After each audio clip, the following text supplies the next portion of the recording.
করে যে ভাই আমরা নতুন আসছি, আমরা তত ভালো ভাষা জানি না, যার কারণে দোভাষী যারা থাকে এরা তো আমাদের দেশি মানুষই, কিন্তু ওরা একটা এক্সপেক্ট করে যে দোভাষী ওদেরকে যখন কমিশন হয় তো তাদেরকে হেল্প করবে, কিছু বলতে না পারলে হয়তো সেটা শিখিয়ে দিবে বা বাড়তি কিছু বলবে।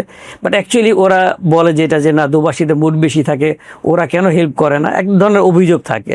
তো আপনি আসলে এই ব্যাপারটা কিভাবে দেখেন? ওইখানে যা যা কনভারসেশন হবে, আমি যা বলবো সেই কথাটাই দোভাষী আমার হয়ে ট্রান্সলেট করে যিনি কমিশন নেবেন তাকে বোঝানো, এবং তিনি যা বলছেন সেই কথাগুলো আমাকে বলা।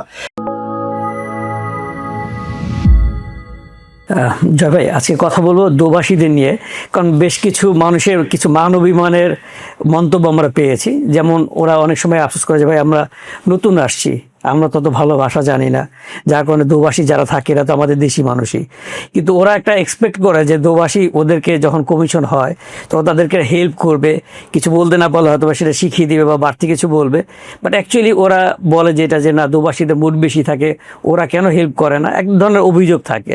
তো আপনি আসলে এই ব্যাপারটা কিভাবে দেখেন? খুব ভালো প্রশ্ন। আসলে অনেকেই এই কথাটা বলার চেষ্টা করে, আমি সবসময় ওদেরকে স্টপ করি একটা ব্যাপার, আচ্ছা দোভাষী কেন লাগে অথবা দোভাষীদের কেন রাখা হয়?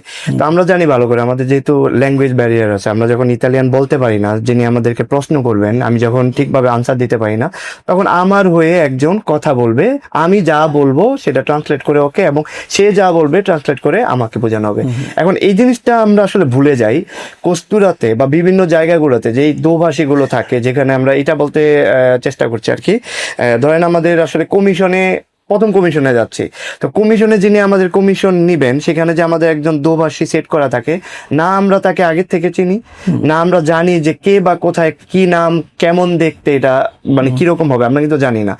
ওইখানে যা যা কনভারসেশন হবে, আমি যা বলবো সেই কথাটাই দোভাষী আমার হয়ে ট্রান্সলেট করে যিনি কমিশন নেবেন তাকে বোঝানো, এবং তিনি যা বলছেন সেই কথাগুলো আমাকে বলা।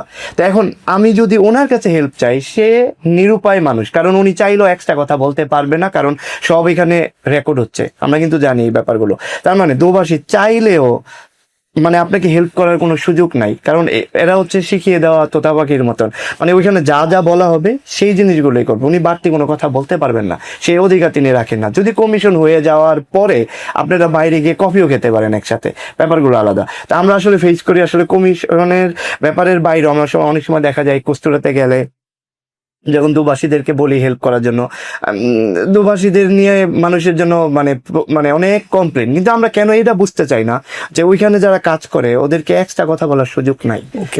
এক্সট্রা কথা বলেও এখানে কিন্তু যিনি থাকেন তিনি জিজ্ঞেস করে কি বলছে, আমাদেরকে বলো। তো এই যে ব্যাপারগুলো আমাদের মধ্যে আসলে একটা ভুল বুঝাবুঝি তৈরি হয়। তার মানে এটা আমাদেরকে মনে রাখতে হবে, আমাদের কারণে তারা আমাদের হয়ে কাজ করবে না, এটাই বাস্তবতা। কারণ কস্তুরার হয়ে তারা কাজ করবে স্বাভাবিক, অথবা ওই প্রিফেক্টুরার হয়ে কাজ করবে, কমিশন অফিসের হয়ে কাজ করবে, কারণ আমি তো তাকে সাথে করে নিয়ে যাই নাই যে আমি যা বলবো তুমি তাই বলবা, এটা বলে দেওয়ার সুযোগ নাই কিন্তু আসলে।